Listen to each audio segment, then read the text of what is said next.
WhatsApp guys, my name is Ritesh and I welcome you to one more video with us. आज हम लोग करने वाले हैं poverty and unemployment which is chapter number 17 of your syllabus. उसका second video है ये।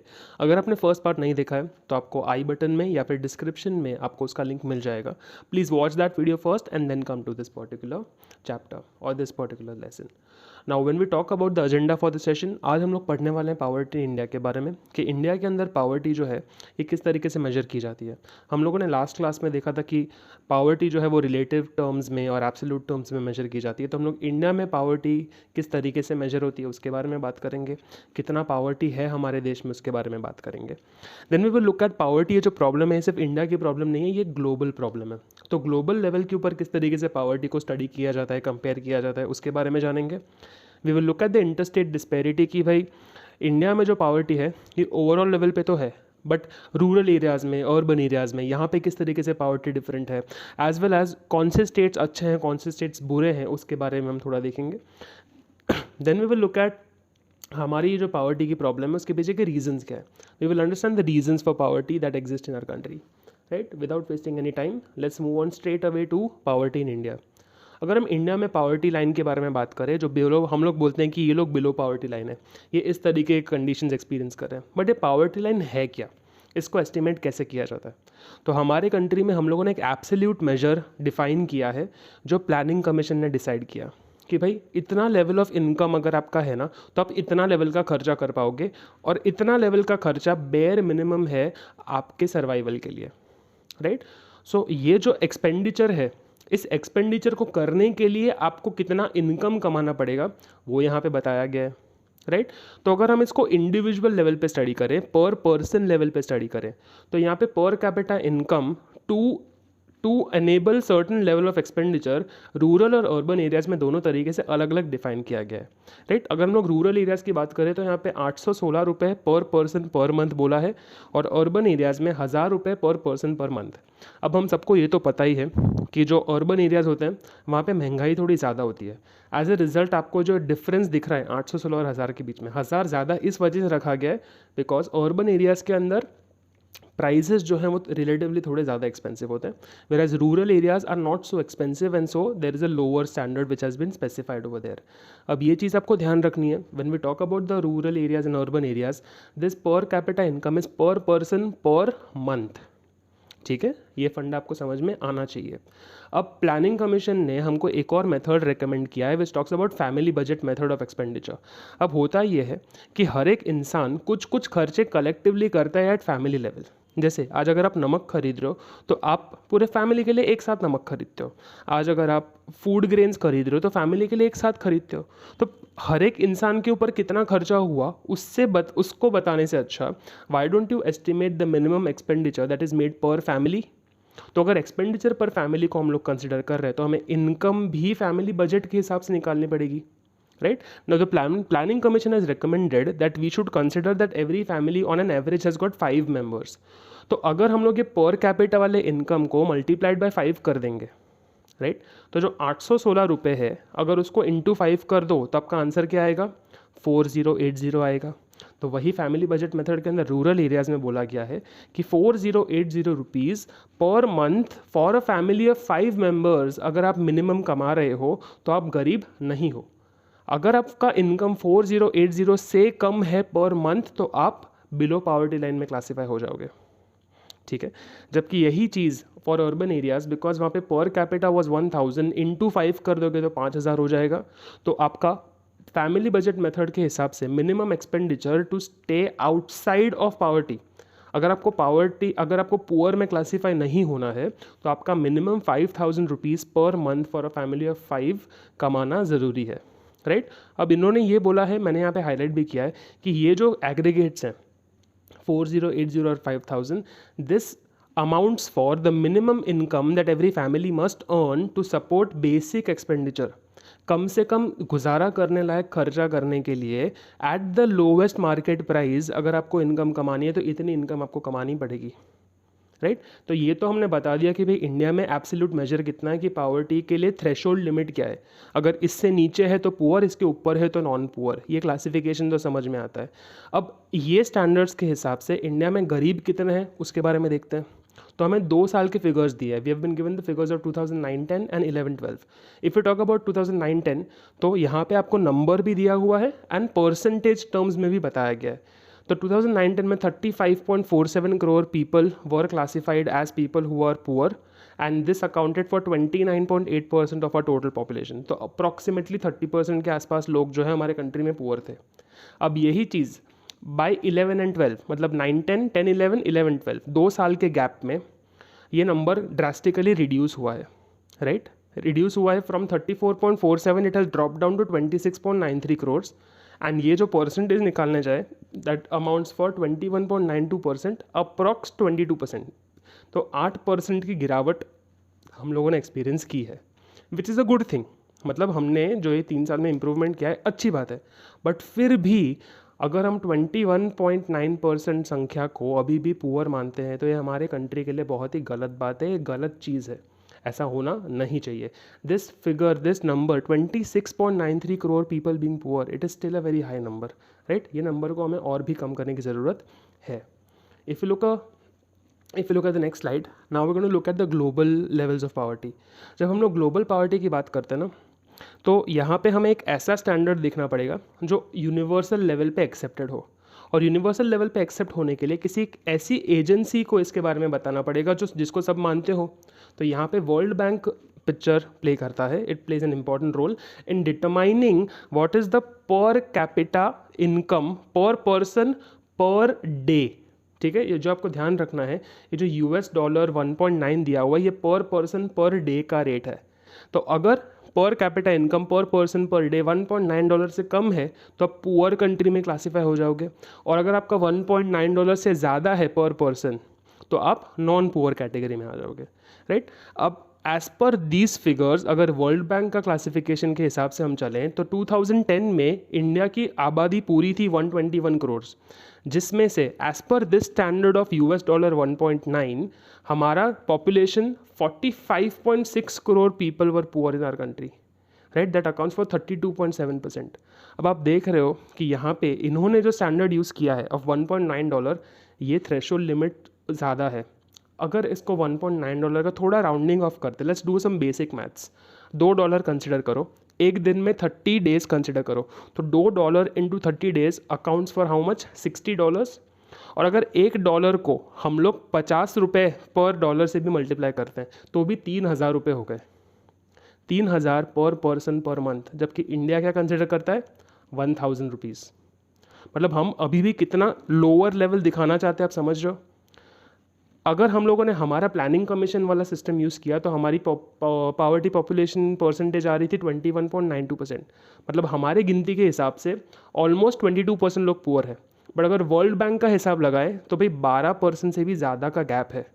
मतलब हम लोग अभी भी हमारे पॉवर्टी को कितना कम बता रहे हैं, फिर भी ये नंबर इतना ज़्यादा है. आप समझ रहे हो ये बात. It is a very sad reality जो हमें एक्सेप्ट करनी पड़ेगी कि हम फ्रॉम अ गवर्नमेंट पर्सपेक्टिव भी हमारे जो स्टैंडर्ड्स हैं हालत दिखाने के लिए लोगों के, वो भी कितने छोटे हैं. एंड इसके बावजूद नंबर्स हमारे कितने ख़राब हैं. मतलब एक्चुअल हालत तो लोगों की कितनी ज़्यादा बुरी होगी, राइट. अब ये जो हमारा नंबर है पुअर लोगों का 26.93 करोड़, अगर इसका हम लोग क्लासिफिकेशन देख लें तो पूरे इंडिया में ना रूरल एरियाज़ में और अर्बन एरियाज़ में अगर इंडिया को डिवाइड कर देते हैं, शहरी इलाके और गांव वाले इलाके अगर इनको अलग कर देते हैं तो रूरल एरियाज़ में पॉवर्टी की संख्या ज़्यादा है. If you look at the number of people in rural areas, इस 26.93 करोड़ में से 21.65 करोड़ लोग रूरल एरियाज़ में रहते हैं, जबकि अर्बन एरियाज़ में सिर्फ 5.28 करोड़ हैं. सिर्फ बोलना भी सही बात नहीं है, 5.28 in itself is a very huge number. But फिर भी in proportion to rural areas अगर हम देखने जाएँ तो जितने अर्बन एरियाज़ में पुअर है ना, उसके 4 गुना पुअर रूरल एरियाज़ में है. सो हमारे कंट्री के अंदर रूरल पॉवर्टी जो है it is a major concern for our country. बहुत ज़्यादा रूरल एरियाज़ में पॉवर्टी है, राइट. तो ग्लोबल लेवल पे पॉवर्टी कैसे एस्टिमेट करते हैं उन लोगों ने देखा. वर्ल्ड बैंक बताता है 1.9 $US पर पर्सन पर डे के हिसाब से है. एक चीज़ ध्यान रखिए प्लीज़, ये पर पर्सन पर डे है, जबकि हमारे जो मेजर्स थे वो पर पर्सन पर मंथ या फिर per month for family of 5. तो ये पर डे और मंथ के वजह से कंफ्यूज मत हो जाना आप लोग, ठीक है, उसका ध्यान आपको रखना है. Now if you look at the interstate disparity, India की कंट्री की अगर हम लोग बात कर रहे हैं तो हमने लास्ट स्लाइड के हिसाब से ये तो समझ लिया था कि रूरल पावर्टी अर्बन पावर्टी से काफ़ी ज़्यादा है, ऑलमोस्ट 4 गुना का फ़र्क है। तो अब ये जो रूरल एरियाज़ में जो पुअर लोग हैं वो है कौन एग्जैक्टली तो it accounts for landless labourers, भाई ऐसे लोग जिनके पास ज़मीन ही नहीं है खेती करने के लिए। अगर खेती करने के लिए ज़मीन है तो बहुत छोटी ज़मीन है, सो स्मॉल फार्मर्स। फिर क्राफ्ट्समैन, जो लोग छोटे मोटे काम करते हैं, पॉट्स बनाना या फिर कोई किसी प्रकार का हैंडीक्राफ्ट का काम करना, वो सारे लोग। Then we have tribal people, people living in forest and mountain areas. भाई इन लोगों के पास तो एजुकेशन ही नहीं है, ये लोग करेंगे ही क्या, इनको आता ही कुछ चीज़ नहीं है। सो ये सब जो पिछड़ी हुई जातियाँ हैं हमारे, जो हम लोग बात करते हैं about scheduled tribes and schedule caste people, जिन लोगों को अपॉर्चुनिटी ही नहीं मिली आज तक कुछ करने की, तो ये सारे ही लोग वो हैं जो पावर्टी के ब्रैकेट में कवर होते हैं। Now if you talk about the urban poor, people in the urban areas but still classified as poor, तो वहाँ पे डोमेस्टिक वर्कर्स जो हमारे घर पे कचरा पोता वगैरह करने आते हैं, वो सारे domestic workers. Daily veg earners जो कड़िया काम करते हैं कंस्ट्रक्शन साइट पे, डेली का काम करके जो इनको पैसे मिलते हैं, वो डेली वेज अर्नर्स यहाँ पे कवर होते हैं। कैजुअल वर्कर्स, चाय के टपरी पे काम करने वाला, पान के गल्ले पे काम करने वाला, पेट्रोल पंप पे हवा भरने वाला, ये सारे लोग कैजुअल वर्कर्स हैं। तो ये सारे के सारे लोग वो लोग हैं जो लोग अर्बन एरियाज़ में रहते हुए भी पुअर में कैटेगराइज होते हैं। ठीक है, तो यहाँ पे हमने देखा कि रूरल पावर्टी अर्बन पावर्टी से काफ़ी ज़्यादा है। एंड रूरल पुअर में कौन लोग आते हैं और अर्बन पुअर में कौन लोग आते हैं वो हम लोगों ने देखा। Now if you talk about inter state disparity, ये पावर्टी लेवल्स जो हमारे कंट्री के हैं, ऑलमोस्ट जो 22% की पावर्टी के बारे में हम लोग बात कर रहे थे, ये 21.93% पावर्टी हर स्टेट में इक्वल नहीं है। There are a few states which are bad, जिनमें बहुत ज़्यादा पावर्टी है, और कुछ states which are very good, जिनमें बहुत कम पावर्टी है। जैसे अगर हम इंडिया की बात करें तो हमारा सबसे ख़राब state as far as poverty is concern is Chhattisgarh. Chhattisgarh में 36.93% पावर्टी है। जबकि गोवा की बात करें तो वहाँ पे सबसे कम poverty, which accounts for only 5.09%। तो वर्स्ट स्टेट कौन सा? छत्तीसगढ़। बेस्ट स्टेट कौन सा? गोवा, क्योंकि छत्तीसगढ़ में हाईएस्ट पावर्टी एंड गोवा में लोवेस्ट पावर्टी। अब बिकॉज गुजरात बोर्ड के स्टूडेंट्स हैं हम लोग, तो गुजरात की पावर्टी कितनी वो भी पता करना पड़ेगा। तो गुजरात में 16.63% पावर्टी है, which is still very lower as compare to the all India average. मतलब हम लोग थोड़े से बेटर हैं as compare to poverty is concern overall India के सारे स्टेट्स में बात करें तो गुजरात में पावर्टी इतनी ज़्यादा नहीं है। Now there is one important line in your textbook which says the poor live in wealthy India. मतलब हमारा जो कंट्री है वो काफ़ी रिच है, काफ़ी वेल्दी है। Rich in what sense? हम लोगों को पता है दैट हमारे कंट्री के अंदर नेचुरल रिसोर्सेज के काफ़ी ज़्यादा रिजर्व्स हैं, और ये रिजर्व्स हमारे लिए एक पोटेंशियल बन जाता है कि इसको यूज़ करके हम अपने आप को डेवलप कर सकते हैं। बट यहाँ पे दिक्कत क्या है? यूज़ करने के लिए हमारे पास प्रॉपर मैन पावर नहीं है। तो हमारे पास एजुकेशन, ट्रेनिंग एंड स्किल की कमी होने की वजह से हम लोग ये जो रिसोर्सेज है उसका फुल यूटिलाइजेशन नहीं कर पाते। आज अगर हम लोग बात करते हैं कि हमारे कंट्री में इतनी पॉपुलेशन है, अगर सारे के सारे लोग पढ़े लिखे होते तो ये पॉपुलेशन हमारे लिए एक असेट बन जाता। हम लोग इस पॉपुलेशन को यूज़ करके मैक्सिमम आउटपुट जनरेट कर सकते थे by the service sector, bye setting up call centres, bye setting up you में से फैसिलिटीज़ जहाँ पे डेवलप कंट्री का काम हमारे कंट्री में आएगा। बट उसके लिए लोगों का पढ़ा लिखा होना, उनके पास स्किल्स होने की ज़रूरत है, जो हमारे कंट्री में काफ़ी ज़्यादा लैकिंग है। राइट, मोर ओवर हमारा जो प्लानिंग सिस्टम है वो भी काफ़ी ज़्यादा फॉल्टी है, फेलियर से भरा पड़ा है। राइट, तो बिकॉज हम लोग कुछ कर नहीं पा रहे, गवर्नमेंट प्लानिंग ढंग से नहीं कर पा रही है, तो हमारा जो एक्चुअल यूज़ है वो काफ़ी ज़्यादा कम है। हम जितना यूज़ कर सकते हैं उसके कंपैरिजन में हमारा एक्चुअल यूज़ जो है वो बहुत कम है। इसका मीनिंग ये है कि हम जहाँ पे जा सकते हैं उससे बहुत पीछे रह गए हैं। एज ए रिज़ल्ट पावर्टी जो है वो ब्रिटिशर्स जब इंडिया को छोड़ के गए थे तब भी गरीबी थी, आज भी हम गरीबी से झगड़ रहे हैं, लड़ रहे हैं, उससे डील करने की कोशिश करें, but we have not been able to successfully eradicate poverty of our system. Right, हम लोग इस वजह से इस चीज़ को समझ रहे ताकि जो इतने सारे जनरेशन इस प्रॉब्लम को सॉल्व नहीं कर पाए, अगर आपके जनरेशन में से कोई स्मार्ट लोग हैं जिसका सोल्यूशन निकाल सकते हैं तो डेफिनेटली आपको कुछ करना चाहिए। Right, now after having understood the interstate disparity, अब हमें इंपॉर्टेंट पॉइंट पढ़ लेना है, रीजंस फॉर पावर्टी। अब before I start explaining this, मैं आपको एक चीज़ बहुत ही क्लियरली बता देना चाहता हूँ। यहाँ पे जो मैंने हेड पॉइंट्स लगाए हैं वो मेरे कन्वीनियंस के लिए लगाए हैं, आपको याद करने के कन्वीनियंस के लिए लगाए हैं। राइट, पॉइंट्स आपके टेक्स्ट बुक के ही हैं, बट इसको अरेंज मैंने अपने तरीके से किया है। अगर आप चाहते हो तो आप ये यूज़ कर सकते हो, there is no problem, but yet again आपके स्कूल के एग्ज़ाम में आप सीधे ये पॉइंट्स अगर आपको मेरे तरीके से लिखने लिखो, कोई दिक्कत नहीं है, आप बैठ सकते हो, टेक्स्ट बुक को साइड में लेके बैठो इस पॉइंट्स के साथ, सेम पॉइंट्स है, कुछ फ़र्क नहीं है। बट इस स्ट्रक्चर में लिखोगे तो याद करना थोड़ा आसान हो जाएगा, ठीक है। Now with that disclaimer out of the way, let's study this. तो पहला पॉइंट है कि हमारे इंडिया में गरीबी इस वजह से क्योंकि भाई एजुकेशन और हेल्थ केयर एडिक्वेट नहीं है। सो व्हेन आई से education and health care adequate नहीं है, इसका मीनिंग ये है कि भाई हमारे कंट्री में इलिटरेसी बहुत ज़्यादा है। इलिटरेसी मतलब लोग स्कूल नहीं जाते, लोग पढ़े लिखे नहीं हैं। अगर लोग पढ़े लिखे नहीं है, इसका मीनिंग ये है कि लोग ज़्यादा स्मार्ट नहीं, शार्प नहीं है, तो लोग बहुत इनमें से इनोसेंट है, उनको चीज़ें समझ नहीं आती। एज ए रिजल्ट लोग उनको बहुत तरीके से एक्सप्लॉइट करते हैं, तो वाइड स्प्रेड एक्सप्लॉइटेशन लोगों का होता है, राइट। एंड मोर ओवर जो लोग पढ़े लिखे नहीं हैं उनको गवर्नमेंट की स्कीम समझ में ही नहीं आती। गवर्नमेंट उनके लिए जो स्टेप्स ले रहे हैं, जो मेजर्स ले रहे हैं, उसको वो समझ नहीं पाते, उसका फ़ायदा नहीं उठा पाते, राइट। सो इलिटरेसी की वजह से एक्सप्लॉइटेशन तो हो ही रहा है। Moreover they don't understand how to take benefit from government schemes because they can understand it कि भाई ये स्कीम किसके लिए बनाएगी है, क्या उसका फ़ायदा होगा, राइट। सेकेंड चीज़, इन लोगों के पास बिकॉज कोई नॉलेज नहीं है तो इन लोगों को सिर्फ फार्मिंग या खेती करने आती है। अगर इन लोगों के पास कोई स्किल होती, कोई एजुकेशन लेवल होता, तो शायद फार्मिंग के अलावा कोई ऑल्टरनेटिव एम्प्लॉयमेंट सोच पाते वो लोग। बट स्किल्स नहीं है, ना पढ़े लिखे हैं, तो ना इंडस्ट्री में जाके काम कर सकते हैं, ना किसी कंपनी में जाके काम कर सकते हैं, right. So that is the second disadvantage, और इस वजह से लोग पॉवर्टी में रहते हैं, right. Third thing, lack of awareness regarding opportunity and skill development. अब गवर्नमेंट अपने एंड से काफ़ी ज़्यादा काम कर रही है, बट अगर ये लोग पढ़े लिखे नहीं है तो इनको पता भी नहीं रहता कि आसपास समाज में क्या हो रहा है, गवर्नमेंट उनके लिए क्या करना चाहती है। तो अगर अपॉर्चुनिटी है भी तो भी इन लोगों को पता ही नहीं है। अगर गवर्नमेंट हमको फ्री एजुकेशन दे रही है, गवर्नमेंट हमें फ्री हेल्थ केयर दे रही है, उसके बारे में इनको पता ही नहीं है। तो स्किल डेवलपमेंट करने के लिए अगर गवर्नमेंट अपने एंड से कुछ कर भी रही है तो इसका फ़ायदा ये लोग उठाने के लायक है ही नहीं, क्योंकि इनको पता ही नहीं, there is no awareness, right. Now जब कोई इंसान पढ़ा लिखा नहीं होता, जब उसका साइंटिफिक अप्रोच नहीं होता, तो एक इर्रेशनल एंड ऑर्थोडॉक्स इंसान बन जाता है। इसका मीनिंग क्या, पुराने ख्यालातों वाला। अब जो पुराने ख्यालात होते हैं ना, उसके चलते आप बहुत ही पिछड़े ज़माने में ट्रेडिशंस, कल्चर्स वगैरह में ज़्यादा विश्वास रखते हो।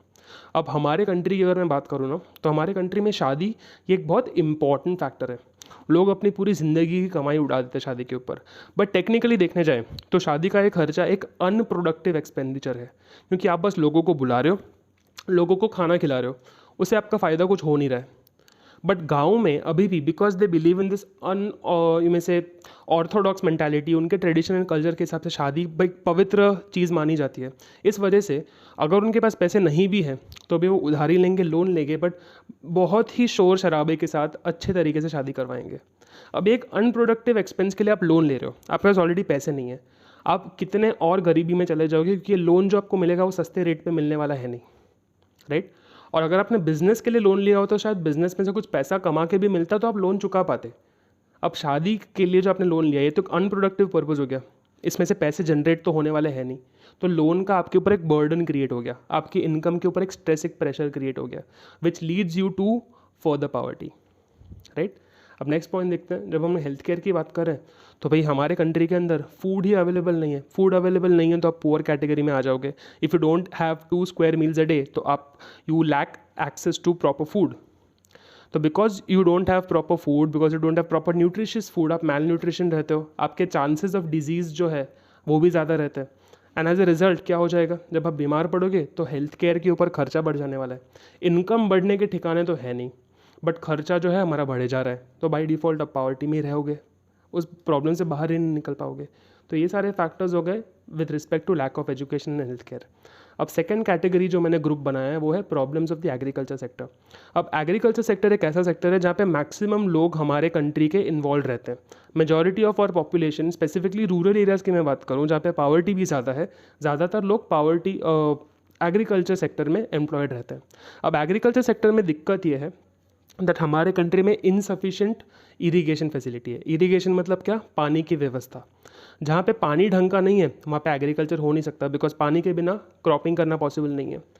और डेवलपमेंट ऑफ इंफ्रास्ट्रक्चर भी कम है हमारे यहाँ पे अभी भी काफ़ी ज़्यादा विलेजेस में। अब हम लोग बोलते हैं कि हमारे सारे विलेजेस इलेक्ट्रीफाइड है, हर जगह बिजली पहुँच चुकी है, बट कितने घंटे, क्या पूरे दिन बिजली रहती है? तो हम लोग क्या वेट करें कि अगर रात को बिजली आएगी तो रात को खेती करेंगे? पॉसिबल है क्या? हमारा जो इंफ्रास्ट्रक्चर है वो काफ़ी इनसफिशिएंट है। इनसफिशिएंट इंफ्रास्ट्रक्चर, इनसफिशिएंट इरीगेशन की वजह से एग्रीकल्चर सेक्टर में जो इनकम रहती है वो भी काफ़ी ज़्यादा कम हो जाती है, ठीक है। सेकेंड पॉइंट अगर हम लोग देखें तो बिकॉज हमारे यहाँ पे इरीगेशन फैसिलिटीज़ इतना ज़्यादा है नहीं, हमारे पास इतने ज़्यादा ऑप्शंस नहीं है, तो हम लोग बाय डिफ़ॉल्ट अगर एग्रीकल्चर में है भी तो क्या सोचेंगे कि भाई ऐसी खेती करो जिसको मार्केट में बेच के मैक्सिमम पैसा मिले। तो सारे के सारे जितने भी फार्मर्स हैं वो लोग फूड क्रॉप्स के जगह पे कैश क्रॉप्स पे शिफ्ट हो गए। And now when these people are going cash crops, तो उसकी वजह से फूड ग्रेन्स की स्कैरसिटी हो गई है। और आपको भी पता है जो चीज़ मार्केट में बहुत आसानी से मिलती नहीं है, जिस चीज़ की शॉर्टेज होती है, शॉर्टेज वाली चीज़ों का भाव बढ़ जाता है, राइट। तो ऑलरेडी आपकी हालत बहुत ख़राब है और जो बेसिक नेसेसिटी है फूड ग्रेन्स उसका प्राइस बढ़ जाएगा, तो आप वापस पॉवर्टी में रह जाओगे, राइट। अब थर्ड पॉइंट बोला गया डिस्गाइज्ड अनएम्प्लॉयमेंट का। एग्रीकल्चर एक सेक्टर ऐसा है जहाँ पे जितना हमें लेबर चाहिए उससे काफ़ी ज़्यादा अवेलेबल है। उसके वजह से होगा क्या, ज़्यादा लेबरर्स होने की वजह से आपको लग रहा है कि सब काम कर रहे हैं, बट सबका कंट्रीब्यूशन जो है वो ढंग से आ नहीं रहा है। हमको एक फील्ड पे काम करने के लिए 5 लोगों की ज़रूरत है, बट 5 लोगों की जगह पे वहाँ पे 10 लोग काम कर रहे हैं। तो इसका वजह से होगा क्या, भले लोग ज़्यादा काम कर रहे हैं बट हर एक को पगार कैसी मिलेगी, कम मिलेगी। तो अगर लोअर वेजेस होंगे पर पर्सन तो उस वजह से भी आप पॉवर्टी वाले ब्रैकेट में कवर हो जाओगे। तो हमारे एग्रीकल्चर सेक्टर के प्रॉब्लम्स कंप्लीट हुए। Now we look at the third category of problem which is improper planning structure. अब प्लानिंग की जिम्मेदारी गवर्नमेंट की होती है, बट गवर्नमेंट जो है वो अभी भी किसके ऊपर फोकस कर रहा है, बड़े बड़े इंडस्ट्रीज़ लाने में, बाहर से पैसा इंडिया में इन्वाइट करने में, राइट। उनको FDI लाना है, बाहर के देशों से पैसा इंडिया में आएगा तो ज़्यादा कंपनीज ज़्यादा इन्वेस्टमेंट लेके आएंगे हम लोग। बट उसके चक्कर में हम लोग इंडिया के अंदर की जो छोटी छोटी कॉटेज इंडस्ट्रीज़ हैं, जो मशीन पे नहीं इंसान को एम्प्लॉय करके काम करती है, उसको इग्नोर कर रहे हैं, एग्रीकल्चर सेक्टर को इग्नोर कर रहे हैं। तो सारा का सारा गवर्नमेंट का फोकस भी किसके ऊपर है, लार्जर इंडस्ट्रीज़ के ऊपर। छोटे इंडस्ट्रीज़ या फिर एग्रीकल्चर सेक्टर को कम्प्लीटली इग्नोर कर दिया गया है, जहाँ पे मेजॉरिटी ऑफ द लोग काम करते हैं। और ये मेजॉरिटी ऑफ द लोग मतलब कौन, poor people. Most of the people in rural areas are involved in agriculture or small scale industry which is outside the focus area of our economic reforms. तो वो एक disadvantage है हमारे लिए, right? Now the next point we talk about is our government has constantly been promoting modern technology. और जैसे जैसे modern technology आती है वैसे वैसे इंसान को रिप्लेस करके मशीन आता जा रहा है। तो as a result of that काफ़ी ज़्यादा अनएम्प्लॉयमेंट क्रिएट होगा। और ये जो मशीन मेड गुड्स हैं उनकी क्वालिटी बाई डिफ़ॉल्ट ज़्यादा अच्छी रहेगी, और उनके वजह से ये जो मशीन मेड गुड्स है they become a competition to the cottage industries and traditional industry, जैसे हैंडीक्राफ्ट होता है। आज अगर मशीन में फैक्ट्री में बनी गई जो शर्ट होगी उसकी फिनिशिंग ज़्यादा साफ़ होगी क्योंकि वो मशीन में बनी है। उसके वजह से जो बेचारा टेलर खुद हाथ से सी के जो शर्ट बनाता है उसका डिमांड कम हो गया है। आजकल लोग मॉल्स में जाके ज़्यादा शर्ट्स खरीदते हैं rather than going to a tailor and getting it stitched. As a result जो छोटे छोटे बिजनेस जो छोटे छोटे लोग हैं जिनका गुजारा इससे चलता है उन लोगों को बहुत ज़्यादा नुकसान पहुंच रहा है। They are staying in a state of poverty. And the last category is ignorance to the poorest section in rural development and economic policy making. आज गवर्नमेंट जो भी इकोनॉमिक पॉलिसीज़ बनाता है ना वो किसके लिए बनाता है कि नहीं हम लोग ऐसे एक टेक्नोलॉजिकल सिटी बनाएंगे, हम लोग एक स्पेशल इकोनॉमिक जोन बनाएंगे, हम लोग एक न्यू सिटी बनाएंगे, हम लोग एक IT हब बनाएंगे। भाई यहाँ पे पुअर लोगों का क्या, जो पिछड़े हुए बैकवर्ड इलाके उनका क्या, उन सबको तो आप इग्नोर ही कर रहे हो। आप ये देख रहे हो कि हम इतने बड़े बड़े हाईवे बनाएंगे, इतने बड़े प्रोजेक्ट्स बनाएंगे, इधर एयरपोर्ट बनाएंगे, ये सब चीज़ें कर रहे हो, अच्छी बात है, करना भी चाहिए, बट बैकवर्ड इलाके में भी तो डेवलपमेंट करो ताकि पुअरेस्ट सेक्शन ऑफ जो लोग हैं उनको भी सहूलियत मिले थोड़ी सी। वो तो गवर्नमेंट का टारगेट है ही नहीं, राइट। तो हम लोगों ने थर्ड चीज़ देखा विच is improper planning structure. Now last जो कैटेगरी है हमारा that talks about structural problems. अब स्ट्रक्चरल प्रॉब्लम्स वाला जो पॉइंट है ना वो आपके टेक्स्ट बुक के हिसाब से आखिरी पॉइंट है जिसको मैंने एक लेयर्ड फॉर्म में ब्रेक डाउन किया है, तो आराम से समझना। अब जब भी हम लोग बात करते हैं about improvement in the structure of our country, तो एक चीज़ अच्छे करने जाते हो ना तो उसके सामने कुछ चीज़ गलत भी हो जाती है। जैसे सिंपली मैं बात करूँ इम्प्रूवमेंट इन हेल्थ केयर की, तो आप बोलो कि सर अभी तो आपने पहले मैं बोला था कि हमारे यहाँ पे एजुकेशन एंड हेल्थ केयर बराबर नहीं है। नहीं है, इनएडिक्वेट है। तो यहाँ पे इम्प्रूवमेंट इन हेल्थ केयर क्यों लिखा मैंने? सपोज़ करो ऐसा कि पहले हमारे कंट्री में सिर्फ 10 हॉस्पिटल थे, अब 10 के जगह पे 15 हो गए, तो 10 से 15 का जो जंप था वो तो इम्प्रूवमेंट हुआ, बट अभी भी हमें ज़रूरत 25 की है।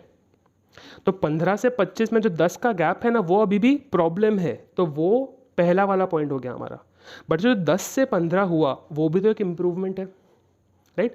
तो ये जो 10 से 15 का इम्प्रूवमेंट हमारा था उसके वजह से हुआ क्या है, हमारा एवरेज लाइफ स्पैन इंक्रीज़ हो गया है, बर्थ रेट बढ़ गया है, डेथ रेट कम हो गया है, उसके वजह से पॉपुलेशन ग्रोथ होने लगा है। तो हमने हेल्थ केयर को तो इम्प्रूव किया, बट हेल्थ केयर इम्प्रूव होने के वजह से पॉपुलेशन ग्रोथ होने लगा। अब पॉपुलेशन अगर बढ़ेगा तो प्रॉब्लम क्या हो जाएगा? जॉब्स नहीं है, काम नहीं है। The supply of labour is much more than the demand for labour. As a result लोग अनएम्प्लॉयड बैठेंगे, घर पे बिना किसी काम के बैठेंगे। अब ये जो जनसंख्या है वो घर पे बिना काम के तो बैठे हैं, बट खाना तो खाएंगे, उसके सामने प्रोडक्शन उतना हो नहीं रहा। तो as a result of this high population we will have a shortage of goods, और जब भी किसी चीज़ की शॉर्टेज होती है तो उसका भाव बढ़ जाता है। पैसा नहीं है, चीज़ें भी कम है, प्राइजेस भी बढ़ गए। प्राइजेस बढ़ जाएंगे तो परचेजिंग पावर कम हो जाएगी लोगों की, राइट? आप कम चीज़ें खरीद पाओगे। परचेजिंग पावर अगर कम हो गई तो आप चीज़ें खरीदोगे नहीं, आपका स्टैंडर्ड ऑफ लिविंग गिर जाएगा। जैसे ही स्टैंडर्ड ऑफ लिविंग गिर जाएगा आप पावर्टी के ब्रैकेट में आ जाओगे। आई होप ये स्ट्रक्चरल प्रॉब्लम्स वाला जो फंडा है वो आपको समझ में आ रहा है। काफ़ी लंबा वीडियो बन गया है, आज के लिए बस अब इतना ही रखते हैं। In the next video we will be covering about the strategy for poverty eradication followed by a government, and we'll also look at the poverty alleviation programs जो हमारे गवर्नमेंट ने इनिशिएट किया है, right? So that's all for today. Thank you so much.